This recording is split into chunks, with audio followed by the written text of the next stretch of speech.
तो सबको बधाई है। और भारत माता जो है वो सर ऊंचा करके आज खड़ी है, उसको भी बधाई है, और उसके मानने वालों को भी बधाई है। दूसरी बात, मैं कोई राजनीतिक बात करने वाला नहीं हूं, क्योंकि कुछ दिनों से अंदर का पुलिस वाला जागा हुआ है, तो मैं वही बात करूंगा।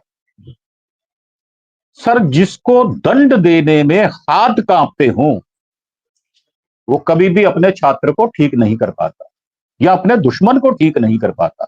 ये बात पक्की है। अगर आज हम इतनी बढ़ चढ़कर बात कर रहे हैं, तो वो इसलिए कि हमने दंड उठा लिया और हमने सजा देने का पक्का फैसला किया।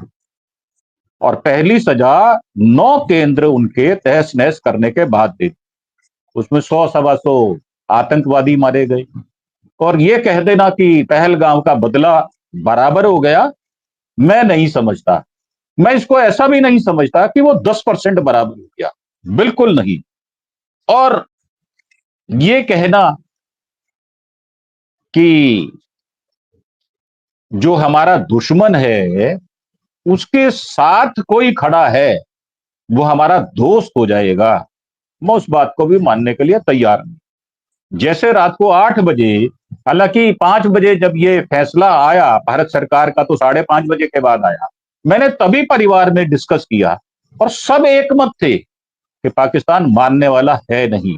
वो किसी किसी सीज फायर को नहीं मानेगा, क्योंकि जो शरारती बच्चा होता है वो ठीक है, वो गिलास नहीं तोड़ेगा, पर स्टील की प्लेट जरूर फेंकेगा। वही किया उसने, अपनी आदत से मजबूर। और आपने कहा 12 वर्ष, मैं तो कहता हूं 1200 वर्ष। कुत्ते की पूंछ को अगर नाली में रखा जाए तो वो सीधी नहीं होती, होती ही नहीं है। सर, हमें उस टेढ़ी पूंछ के साथ ही गुजारा करना होता है। और मेरा मानना क्या है? मेरा मानना यह है कि आज अगर सीज फायर हो भी गया है, तो हमें अलर्ट मोड पर रहना होगा। आपने देखा, जैसे ही भारत सरकार ने मुंह तोड़ जवाब देने का फैसला लिया और जवाब देना शुरू किया, पाकिस्तान फिर उसी चूहे की बिल में सांप बना हुआ फिर से घुस गया। वो सीधा गया, बिल्कुल आड़ा तिरछा नहीं गया। और ये कह दिया कि अब हम नहीं करेंगे। रात 10 बजे के बाद कोई भी छुटपुट अगर फायरिंग की हो तो की हो, नहीं तो कोई ऐसी घटना हुई नहीं। अब बात यह आती है कि 2023 में जब तुर्की पर भूचाल आया था, तो सबसे पहले भारत ने उसकी मदद की थी। क्या भारत के साथ तुर्की खड़ा हुआ? मैंने बहुत पहले कह दी थी ये बात, क्योंकि 7, 8, 9 तारीख को मैं यहां नहीं था, लखनऊ में था, तो भी मैंने एपिसोड जो है वो किए हैं। और मेरा मानना यह है, अगर भीष्म पितामह सही समय पर गुस्सा कर गए होते तो महाभारत होने वाला नहीं था। कोई शकुनी जो है वो महाभारत नहीं करवा सकता था। और ये वही जगह है जहां हमारा जो 814 जो है एरोप्लेन ले जाया गया था। और ये वही सारे के सारे जैशे मोहम्मद के लोग हैं, और ये सारे के सारे जितने भी आतंकवादी संगठन हैं, 100 सवा 100 मरने के बाद भी मिलिट्री वहां की कंधा दे रही है। इसका मतलब ये जो हमासीकरण हुआ है, ये बिल्कुल ठीक हुआ है और नंगी आंखों से देखा जा सकता है। और जो हमारी महिला शक्ति है, हम उसको ना भूलें। इस युद्ध में भी महिलाओं ने बढ़ चढ़कर हिस्सा लिया है। घर की महिलाओं ने भी ये कहा है कि अगर हमारे ऊपर बम गिरेगा तो हम संभाल लेंगे, कोई भी बात होगी तो हम संभाल लेंगे। और जिसके पीछे महिला शक्ति होती है, वो देश कभी हारा नहीं करते। अब आपने कही बात कि साहब ये कोई गेम अभी खत्म नहीं हुआ, ये कोई ताश की रमी तो है नहीं, ये तो देश के प्रतिष्ठा का सवाल है, इसमें संप्रभुता है, देश की अखंडता का सवाल है। अगर पाकिस्तान फिर करेगा तो मेरा मानना है फिर से बेदर्दी से उसके हमला करना चाहिए। उसकी जितनी भी साइट्स हैं, वो चाहे कैसे भी हों, उनको छोड़ना नहीं चाहिए। सर, लिहाज जो होता है वो एक सीमा तक होता है, और नियम जो विश्व के नियम है, यूएनओ के नियम है, वो भी एक सीमा तक माने जा सकते हैं। पर ऐसा ना हो कि हम सब नियमों को बर्दाश्त करते चले जाएं। और ये मोदी जी के विषय में ये बात प्रचलित हो चली थी कि अंदर से खोखले व्यक्ति हैं। ये पहली बार लगा कि हाँ, कहीं ना कहीं 56 इंच की छाती है। परंतु आप देखिए कितना प्रेशर होने के बाद उन्होंने ये डिसीजन दिया और कितनी तैयारी करनी पड़ी।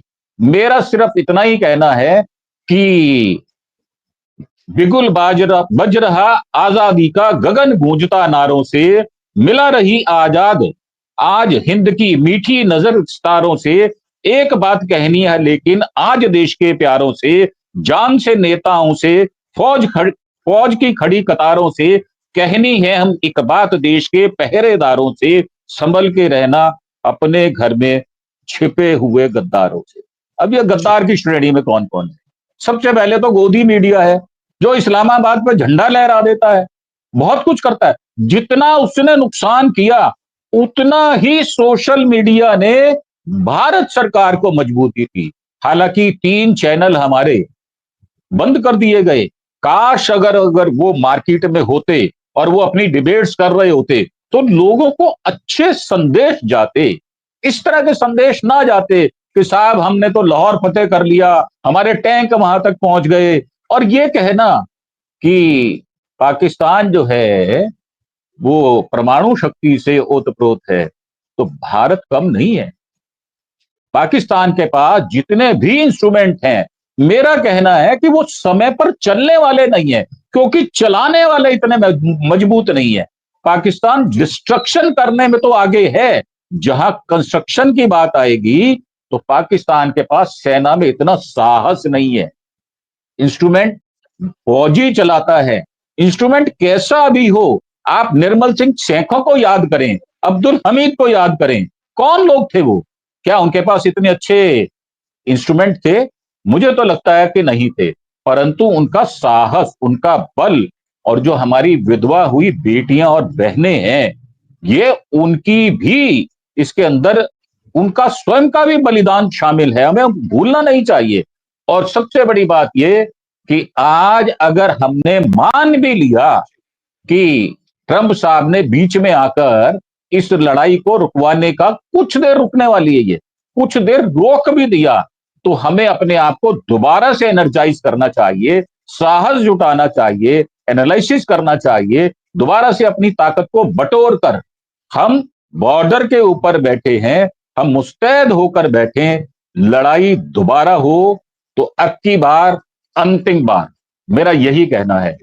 हाँ, मैं सरकार को बधाई दूंगा, अपनी सेना को सबसे पहले बधाई दूंगा, सेना के तीनों अंगों को बधाई दूंगा, भारत की 146 करोड़ जनता को बधाई दूंगा। जैसा उन्होंने आज विचार रखकर मजबूती से सामना करने का जो प्रखर प्रदर्शन किया है, वैसा भविष्य में भी हो। ये मुट्ठी जो बन गई है, इसकी ताकत सबने देख ली है, हमने नहीं, विश्व ने भी देखी है। उसमें चाइना है, रूस है, जर्मनी है, अमेरिका है, यूके है, सबने देखा है। तो इस ताकत को बनाए रखें और आज प्रण लें कि देश का जब विषय आए तो हम सारे मतभेद बुलाकर एक बार अपनी शक्ति इकट्ठी करके फिर से भिड़ जाएं।